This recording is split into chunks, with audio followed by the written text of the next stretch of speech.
एक छोटे से गांव में चंदन अपनी पत्नी सीमा के साथ गांव के किनारे बने एक छोटे से घर में रहा करता था। चंदन के पास अपनी कोई जमीन नहीं थी, जिस वजह से चंदन गांव के जमींदार बलराम के यहाँ काम करता था। चंदन बहुत मेहनती और ईमानदार इंसान था। एक सुबह सीमा चूल्हे पर रोटी बनाते हुए चंदन से कहती है, चंदन जी, घर का राशन लगभग खत्म होने को आया है। अगर आज थोड़े ज्यादा पैसे मिल जाए तो कुछ सामान ले आना। सीमा, तुम चिंता मत करो, शाम को घर आते समय मैं राशन ले आऊंगा। सीमा चंदन को रोटी खाने को देती है और फिर चंदन रोटी खाकर अपने काम के लिए निकल जाता है। कुछ देर बाद वो जमींदार की हवेली पहुंचता है। चंदन को देखकर जमींदार बलराम चंदन से कहता है, अरे चंदन, तुम आ गए। यह सारी फसल आज ही शहर की मंडी पहुंचानी है। कोई लापरवाही नहीं होनी चाहिए। अच्छे से फसल को मंडी पहुंचा देना। आप चिंता मत कीजिए मालिक, आपकी फसल सही सलामत मंडी पहुंच जाएगी। चंदन बैलगाड़ी में सलीके से सारी फसल रखता है और फिर कुछ घंटों का सफर तय करने के बाद शहर की मंडी पहुंच जाता है। मंडी के व्यापारियों ने पूरी फसल खरीद ली। काम पूरा हो जाने के बाद वो शाम को गांव लौटकर आता है और सीधा बलराम की हवेली जाता है। बलराम पूरे दिन की कड़ी मेहनत के बाद भी चंदन की हथेली पर कुछ ही रुपये थमाता है। मालिक, यह तो बहुत कम पैसे हैं। इतने पैसों में घर का गुजारा होना बहुत मुश्किल हो जाता है। इतना मुश्किल कि कभी कभी घर का चूल्हा भी नहीं जलता। अगर आप थोड़े पैसे बढ़ा देते तो 2 वक्त का खाना हम भी पेट भरकर खा लेते। अरे चंदन, हमेशा एक ही बात कहते रहते हो, पगार बढ़ा दो, पगार बढ़ा दो। अरे जितना मिल रहा है उसमें खुश रहो। वैसे भी मेरे पास काम करने वालों की कमी नहीं है। चंदन ये बात अच्छी तरह से जानता था कि अगर वो कुछ और बोलेगा तो बलराम उसे नौकरी से भी निकाल सकता है। इसलिए चंदन चुपचाप वही थोड़े पैसे लेकर अपने घर की ओर निकल जाता है। रास्ते में किराने की दुकान पड़ती है। चंदन थोड़ा राशन लेकर घर पहुंचता है और उदास मन से सीमा से कहता है, इतनी मेहनत के बाद भी कुछ नहीं बदला। पता नहीं मुझे मेरी मेहनत का फल कब मिलेगा, या फिर सारी जिंदगी ऐसे ही निकल जाएगी। अजी, आप इतना परेशान क्यों होते हो? मेहनत कभी व्यर्थ नहीं जाती। एक ना एक दिन उसका परिणाम जरूर मिलता है। बस आप ऐसे ही ईमानदारी से मेहनत करते रहिए। हाँ सीमा, मैं तो ईमानदारी से मेहनत कर ही रहा हूँ, लेकिन जमींदार जी को भी मेरी मेहनत नजर नहीं आती। अच्छा, कल मुझे दोबारा शहर जाना है फसल लेकर। जल्दी रोटियां बना देना। इसी तरह रात गुजर जाती है। चंदन सुबह सवेरे बलराम की हवेली पहुंचता है, जहां बलराम चंदन को देखकर उससे कहता है, चंदन, यह फसल अच्छे से मंडी पहुंचा देना और ध्यान रहे फसल को कोई नुकसान नहीं होना चाहिए। मालिक, चिंता मत कीजिए, मैं फसल सही सलामत मंडी पहुंचा दूंगा। चंदन आंगन में रखी सभी बोरियां बैलगाड़ी में लाद देता है और फिर फसल को मंडी ले जाने के लिए निकल जाता है। मौसम बिल्कुल साफ था। ठंडी हवा चल रही थी। सुनहरी धूप फैली हुई थी। चंदन धीरे धीरे कच्ची सड़क पर अपनी बैलगाड़ी चला रहा था। कुछ दूर का सफर तय करने के बाद अचानक मौसम खराब हो जाता है। आसमान में काले बादल छा जाते हैं। यह देखकर चंदन थोड़ा परेशान हो जाता है। अरे, अचानक मौसम को क्या हो गया? अभी तो इतनी अच्छी सुनहरी धूप फैली हुई थी और अब यह काले बादल। अभी मंडी पहुंचने में समय लगेगा। इससे पहले कि बारिश शुरू हो जाए, मुझे इस फसल को बचाना चाहिए। चंदन आसमान में फैलते काले बादलों को देखकर परेशान हो जाता है। वो जल्दी से बोरियों पर तिरपाल फैलाता है ताकि बारिश से फसल को बचाया जा सके। कुछ देर बाद बारिश भी शुरू हो जाती है। चंदन बारिश में भीगता हुआ मंडी पहुंच जाता है। उसकी लाख कोशिश के बाद भी कुछ बोरियां बारिश में भीगकर खराब हो जाती हैं। शाम को चंदन जब वो भीगी हुई बोरियां हवेली लेकर पहुंचता है तो बलराम यह देखकर उस पर गुस्सा करता है। अरे चंदन, यह है क्या? यह बोरियां वापस क्यों लेकर आए हो? मालिक, मैंने फसल को बारिश से बचाने की पूरी कोशिश की, जितना मुझसे हो सका, लेकिन कुछ बोरियां भीग गईं। मुझे माफ कर दीजिए। चंदन, माफी मांगने से नुकसान तो पूरा नहीं होगा। मैंने पहले ही कहा था कि फसल का ध्यान रखना, लेकिन फिर भी कुछ बोरियां बारिश में भीग गईं। अब इसका नुकसान मुझे ही उठाना पड़ेगा। माफी चाहता हूँ मालिक, दोबारा ऐसी गलती नहीं होगी। चंदन, लगता है तुम्हारा यहाँ काम में अब मन नहीं लग रहा, इसलिए बेहतर होगा कि तुम कोई दूसरी जगह काम ढूंढ लो, जहाँ तुम्हें अच्छी पगार और अच्छा काम मिले, वहीं चले जाना। यहाँ पहले ही मुझे काफी नुकसान हो चुका है। मालिक, यह आप क्या कह रहे हो? अगर आप मुझे काम से निकाल दोगे तो मेरे घर का चूल्हा कैसे जलेगा? दोबारा ऐसी गलती नहीं होगी मालिक। नहीं, मैंने फैसला कर लिया है, अब तुम यहाँ काम नहीं करोगे। बलराम की ये बातें सुनकर चंदन के पैरों तले जमीन खिसक जाती है। उसे विश्वास ही नहीं हो रहा था कि एक ही झटके में उसकी नौकरी उसके हाथ से चली जाएगी। बेचारा चंदन हताश मन से घर वापस आता है। उसके चेहरे की उदासी देखकर सीमा कहती है, क्या हुआ चंदन जी, आज आप इतने परेशान क्यों लग रहे हो? सीमा, मेरी वजह से जमींदार जी का बहुत नुकसान हुआ, जिस वजह से उन्होंने मुझे काम से निकाल दिया। मैंने अपनी पूरी कोशिश की थी उनकी फसल बचाने के लिए, लेकिन मैं नाकाम रहा, और देखो मेरे हाथ से नौकरी ही चली गई। ये सुनते ही सीमा भी थोड़ी परेशान हो जाती है और फिर वो चंदन को हिम्मत देते हुए कहती है, आप ज्यादा परेशान मत होइए, हिम्मत हारने से कुछ नहीं होगा, ऊपर वाले पर भरोसा रखिए, सब ठीक हो जाएगा। नया काम मिलने में भी समय लगेगा। चंदन जी, आप तो अक्सर मंडी आते जाते रहते हो, आपकी तो मंडी में अच्छी जान पहचान होगी। अगर आप मंडी से सब्जी लाकर गांव में बेचे तो कैसा रहेगा? ज्यादा पैसे भी नहीं लगेंगे, रोज की बचत होगी। रोज ताजी सब्जी लेकर आइए और बेचना शुरू कीजिए। सीमा की बात मानकर चंदन अगली सुबह अपनी बची हुई थोड़ी सी जमा पूंजी लेकर शहर की मंडी पहुंच जाता है।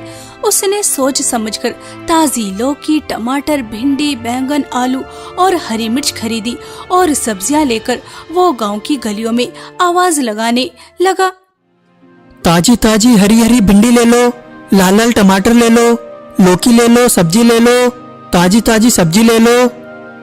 अरे चंदन भाई, बलराम के यहाँ से काम छोड़कर अब यह सब्जियां बेचना शुरू कर दिया? हाँ भैया, मंडी से ताजी सब्जी लेकर आया हूँ। बताइए, भिंडी चाहिए या लाल टमाटर, लौकी, बैंगन, आलू, बताइए क्या दूं? मुझे तो नहीं लगता भाई ये सब्जी ताजी रह गई है। इतनी दूर मंडी से सब्जी लेकर आए हो, आते आते बासी तो हो ही जाती होगी। मुझे नहीं चाहिए।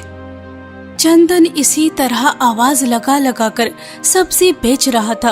एक दो ग्राहक सब्जी खरीद लेते हैं और फिर वो शाम को बाजार में जाकर सब्जी बेचना शुरू कर देता है, जहां उसी के बराबर में एक रेहड़ी वाला राजेश भी अपनी सब्जी बेच रहा था।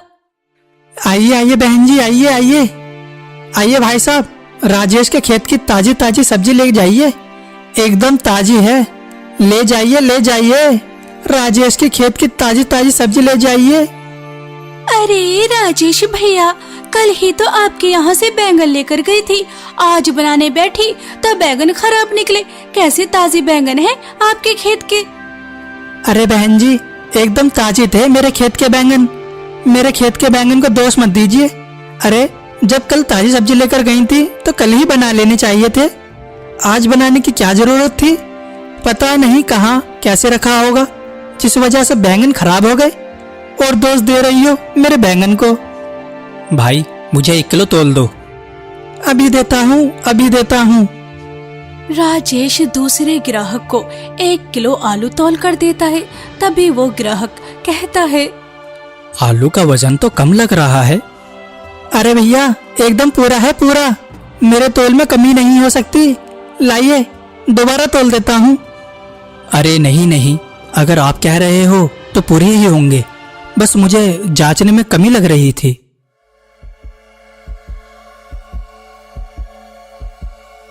हा हा हा, इसी तरह से तो मैं ज्यादा मुनाफा कमाता हूँ।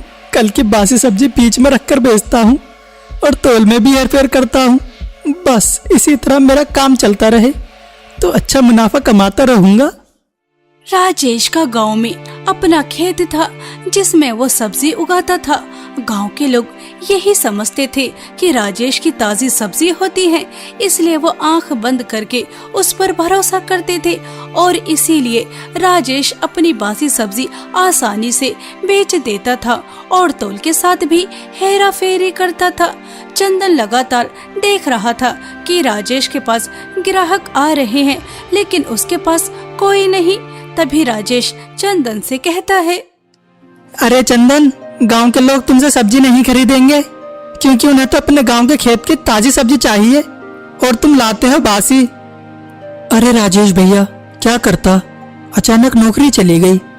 गरीब मजदूर इतने कम पैसों में क्या ही करता, इसीलिए सोचा सब्जी बेच लेता हूँ। लेकिन लगता है गांव के लोगों को मेरी सब्जी समझ ही नहीं आ रही। क्या करूँ, बहुत परेशान हूँ। अरे क्यों यहाँ अपना समय बर्बाद कर रहे हो? ना तुम्हारे पास जमीन है ना खेत है जहाँ तुम सब्जी उगाकर बेचोगे। मंडी की सब्जी कोई नहीं खरीदेगा, इसलिए समय बर्बाद करने से अच्छा है कहीं और कोई मजदूरी करो। राजेश की बात सुनकर चंदन चुप हो जाता है, क्योंकि वो भी जान चुका था कि गांव के लोग इसीलिए उससे सब्जी नहीं खरीद रहे हैं क्योंकि उसके अपने खेत की सब्जी नहीं है। शाम हो जाने के बाद बाजार धीरे धीरे खाली होने लगता है। चंदन बची हुई सब्जियों को लेकर भारी मन से घर आ जाता है, जहां सब्जियों को देखकर सीमा चंदन से कहती है, चंदन जी, लगता है आधी से ज्यादा सब्जी तो वापस ही आ गई है। क्या गांव के लोगों को सब्जी पसंद नहीं आई? चंदन गहरी सांस लेते हुए कहता है, नहीं सीमा, और मुझे आज समझ आ चुका है गांव के लोग मुझसे सब्जी नहीं खरीदेंगे क्योंकि यह सब्जी मेरे खेत की नहीं है। मैं इसे मंडी से लाता हूँ। गांव के लोगों को लगता है कि मंडी से यहाँ तक आते आते सब्जी बासी हो जाती है। चंदन जी, अब क्या करोगे? घर की आर्थिक स्थिति तो आप जानते ही हो। अगर काम नहीं चलेगा तो घर में चूल्हा कैसे जलेगा? हाँ सीमा, यही चिंता मुझे अंदर ही अंदर परेशान कर रही है। समझ नहीं आ रहा कि अब क्या करूं। हर तरफ मुश्किलें ही मुश्किलें नजर आ रही हैं, कोई रास्ता दिखाई ही नहीं दे रहा। हिम्मत रखिए चंदन जी, हिम्मत रखिए। अंधेरी रात के बाद सवेरा होता है और एक दिन हमारी जिंदगी में भी ये सारा अंधेरा छट जाएगा और सवेरा होगा। सीमा चंदन को हिम्मत देती है। चंदन की नजर यूं ही पूरे आंगन पर घूमने लगी। बरसात के कारण मिट्टी नरम हो गई थी। एक कोने में अपने आप उगी हरी घास लहरा रही थी। कहीं कहीं जंगली पौधे भी उग आए थे।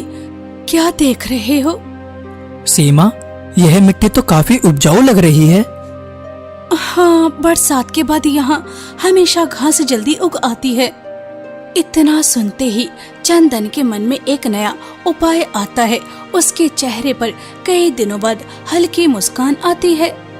जब यहाँ अपने आप इतनी घास उग सकती है तो सब्जियाँ क्यों नहीं उग सकती? सच कह रहे हो आप।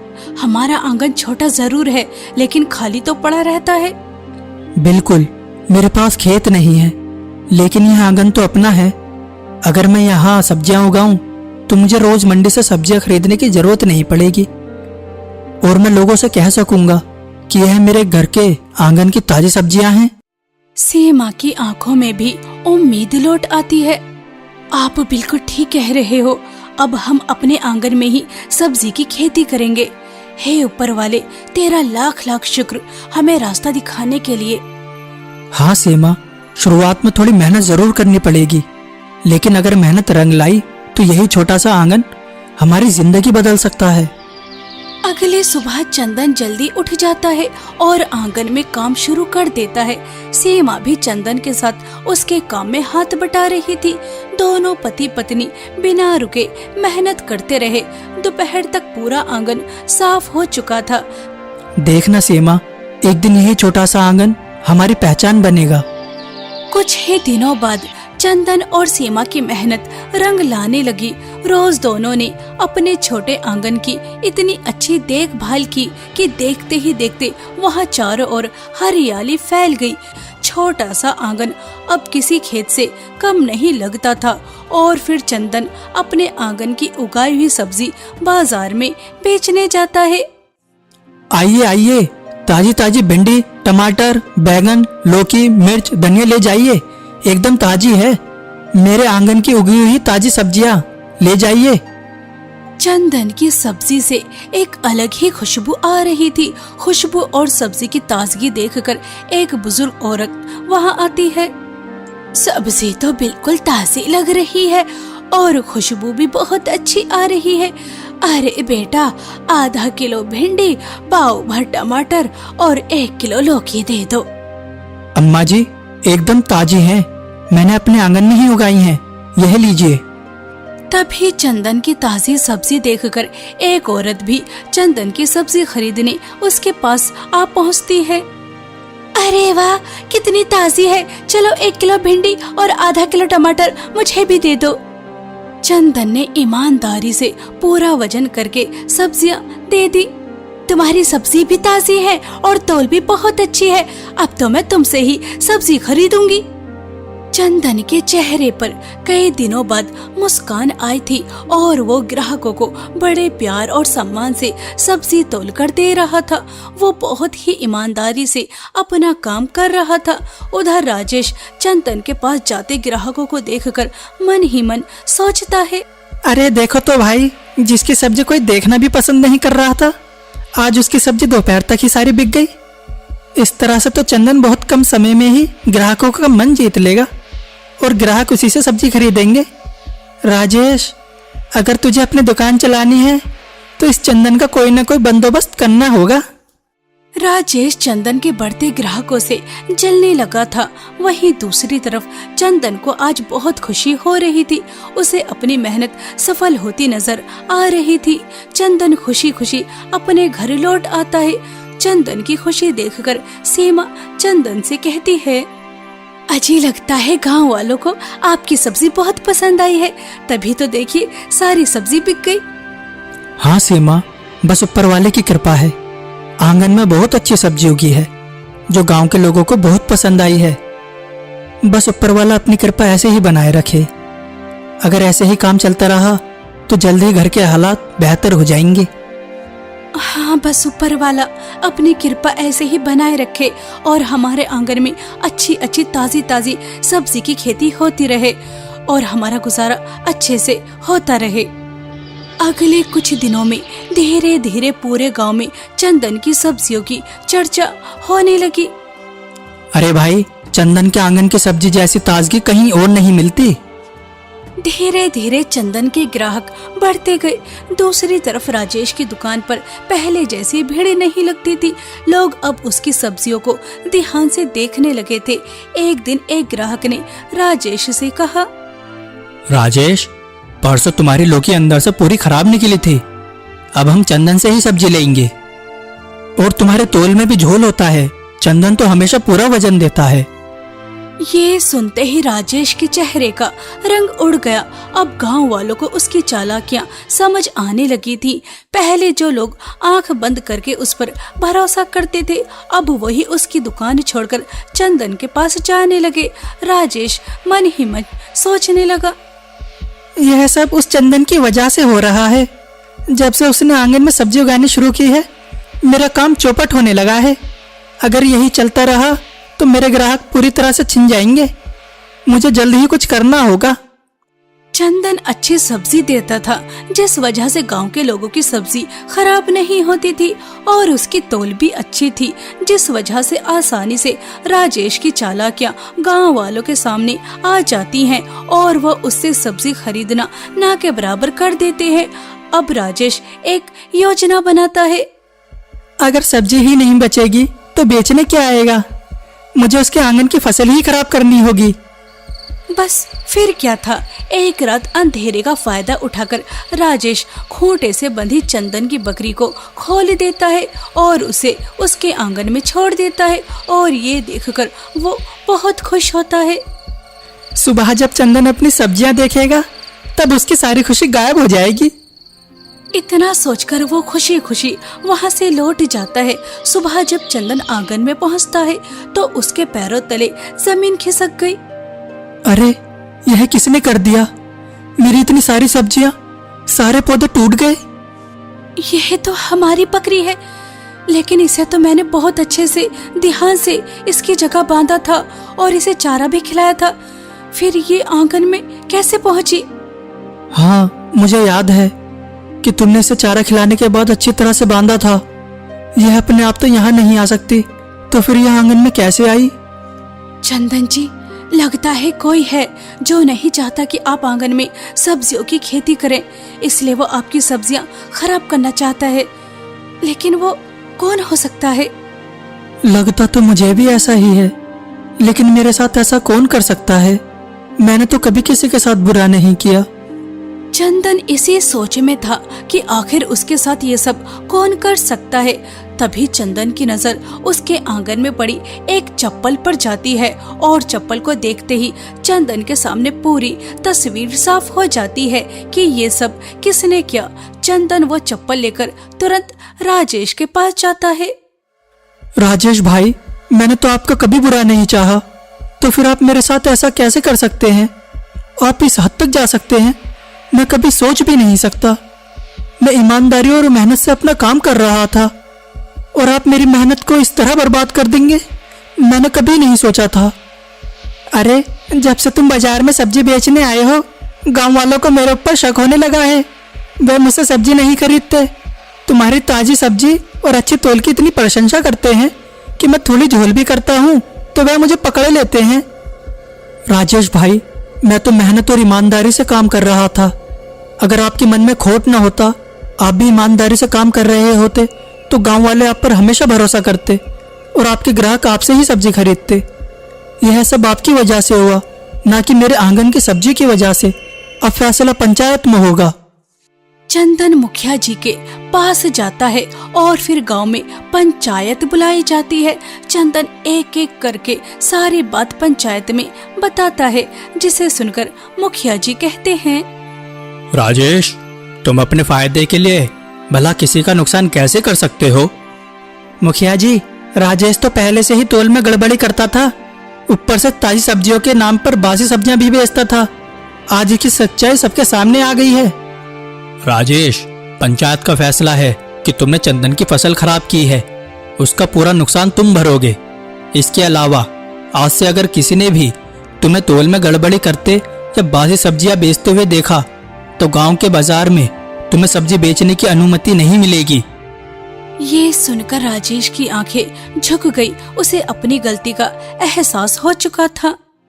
मुखिया जी, मुझसे बहुत बड़ी गलती हो गई। ज्यादा मुनाफे के लालच में मैं इंसानियत ही भूल गया। चंदन, मुझे माफ कर दो। आज के बाद मैं कभी बेईमानी नहीं करूंगा और हमेशा ईमानदारी से काम करूंगा। ठीक है राजेश भाई, अगर तुम वादा करते हो कि आज के बाद कभी बेईमानी नहीं करोगे तो तुम्हें एक मौका मिलना चाहिए। याद रखना, मेहनत और ईमानदारी से कमाया हुआ छोटा लाभ भी बेईमानी से कमाए हुए बड़े लाभ से कहीं अच्छा होता है। राजेश ने तुरंत चंदन की खराब हुई फसल का पूरा हर्जाना चुका दिया। कुछ ही दिनों में चंदन का आंगन फिर से हरी भरी सब्जियों से भर गया। रोज सुबह वो ताजी सब्जियां लेकर बाजार जाता और देखते ही देखते उसकी सारी सब्जियां बिक जाती। चंदन को सब्जियां बेचकर अच्छी बचत हो रही थी और अब चंदन पहले से भी ज्यादा मेहनत करने लगा। वहीं राजेश भी अपनी गलती सुधारकर ईमानदारी से सब्जी बेचने लगा।